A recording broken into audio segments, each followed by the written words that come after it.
For KBRFradio.com News, I'm Derek Sidian, and this is the weekly news recap. On Saturday, May 11th, Brent Thompson announced his resignation from the Fergus Falls City Council effective immediately. Thompson was the representative for Ward 3, but due to unforeseen circumstances will be moving outside of city limits, making him ineligible to serve on the council. At the next City Council meeting, the council will have to declare a vacancy and then begin the task of filling that seat in accordance with council vacancy policy. The person appointed will finish out this term until a new council member is elected for a 4-year term this November. Only Ward 3 residents are eligible for this appointment. Specifics on how to apply will be made available after the council meeting on May 20th. City Administrator Andrew Brent thanks Councilmember Thompson for his 7 years of service on the council and wishes him well. At around 9:15 on Friday evening, state troopers responded to a 2-vehicle collision at mile marker 75 on Highway 10 near New York Mills. According to the state report, the vehicles collided at the intersection of Highway 10 and County Road 137. 26-year-old Zachary Lopez of Bluffton was treated for non-life-threatening injuries. Officials say that alcohol was not involved in the accident. At around 5:30 on Saturday evening, state troopers responded to a single-vehicle accident at mile marker 63 on Highway 10 in Perham Township. According to the state report, the vehicle was attempting to enter Highway 10 when it entered the median and rolled. 54-year-old Louis Pineda of West Fargo was transported to Perham Hospital as a precaution and was later released with no sustaining injuries. Alcohol is believed to be a factor in the accident. At around 10:40 Thursday, the Minnesota State Patrol responded to a single-vehicle accident on I-94 near Dalton. According to officials, the vehicle driven by 35-year-old Nathan Hogarth of Breckenridge was heading west near mile marker 64 when it left the roadway and struck the median. Hogarth was uninjured, however his passenger, 32-year-old Amber Keller of Alexandria, sustained non-life-threatening injuries and was transported to Lake Region Healthcare in Fergus Falls for treatment. 41-year-old Amanda Knutson was arrested early Thursday morning for allegedly taking a 2015 Ford Edge and driving it without the owner's permission. The owner had reported the vehicle stolen Tuesday night to the Ottawa County Sheriff's Department, telling officials that Knutson had taken the keys from the owner's granddaughter on Sunday night and that she had never been given permission to drive the vehicle. According to court documents, a deputy reached out to Knutson asking her to return the vehicle, which Knutson refused. Officials went to Knutson's residence and were unable to locate the vehicle. However, they received a tip that the vehicle was spotted at the Jewel Motel on the edge of town. Deputies located the Edge at the motel and had it towed. They approached the door where Knutson had been seen entering, but they were unsuccessful in receiving a response.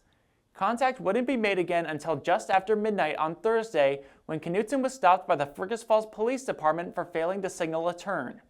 She was arrested and transported to the Ottawa County Detention Facility for motor vehicle theft and tampering or entering a motor vehicle without owner permission. Knutson was also cited for driving after revocation of her license and misusing 911. She made her first court appearance on Friday. The Fergus Falls school bond to authorize the construction of a new 3rd through 5th grade elementary school failed to pass following the results of Tuesday's special election. According to Fergus Falls School District HR Director Elaine Janke, the total number of votes were 1,341 in favor and 2,262 against the referendum. She says while disappointed by the outcome, the district remains committed to providing the best possible educational experience for all students within the existing facilities. Ottawa County has hired Fergus Falls native Clancy Oliphant as the new Public Information and Education Officer in the Solid Waste Department. A Fergus Falls native and graduate of Kennedy Secondary School, Oliphant began her work in the Solid Waste Department on May 1st. Oliphant says she is excited to lead initiatives aimed at informing and educating residents and businesses about Ottawa County's integrated waste management system. Oliphant previously served as the Children's Ministry Director at the Church of the Nazarene in Fergus Falls. In her new role, Oliphant will collaborate with schools, businesses, and organizations to implement educational programs on a variety of topics, facilitate tours of solid waste facilities, and provide consulting services to businesses on waste management practices. The Ottawa County Sheriff's Office is requesting the public's help in identifying a white male that was seen on West Lost Lake on Mother's Day. Deputies say the man was seen on a smaller red boat with a yellow lab on the smaller part of West Lost Lake sometime in the evening on May 12th.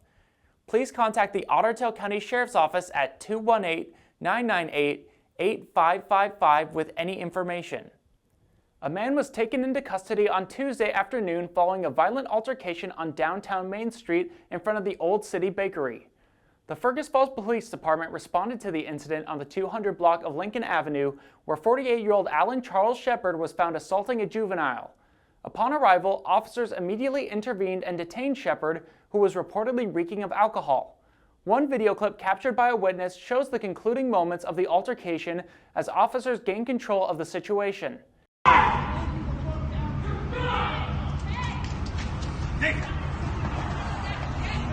Get your hands behind your back. Yes, sir. Sir, yes, sir. Stay here. Sir, yes, sir. Stay right here. Stay here. Back party. He attacked me while I was walking my dog. I got him a truck and he had me running. I'm a resident. He's not. Witnesses noted that Shepard's behavior became increasingly erratic and aggressive as he shouted profanities at both the officers and bystanders. Once Shepard was secured in the backseat of a squad car, his aggression escalated further. He began kicking the car door, causing damages estimated to exceed $1,000. At the county jail, Shepard initially claimed he would cease his violent behavior, but soon resumed his aggression, this time directing it at the officers. In a dramatic turn of events, Shepard started banging his head against the garage floor of the jail's sally port, resulting in a laceration on his forehead. Despite repeated attempts to subdue him, Shepard continued to resist, leading officers to pin him to the ground and place a padded helmet on him to prevent further self-inflicted injuries. His violent outbursts persisted, prompting officers to place him in a hobble restraint and eventually secure him in a restraint chair. Shepard has been charged with 1 count of criminal damage to property, 1 count of obstructing legal process and interfering with a peace officer, and 1 count of 5th-degree assault. Authorities have not ruled out the possibility of additional charges or amendments to the existing charges.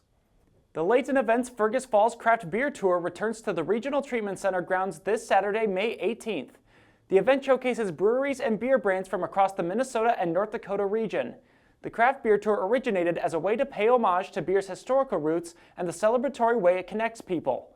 General admission ticket holders will be able to start tasting at 2 Saturday afternoon, but VIP tickets will grant you access an hour earlier, with the event ending for everyone at 5. For KBRFradio.com News, I'm Derek Sidian, and this has been the Weekly News Recap. Subscribe to the KBRF Radio YouTube channel and tune in every Friday at 5 to stay up to date with local news. Get more news at KBRFradio.com or on the Fergus Now app. Sign up for email news sent right to your inbox, delivered by Cooper's Office Supply.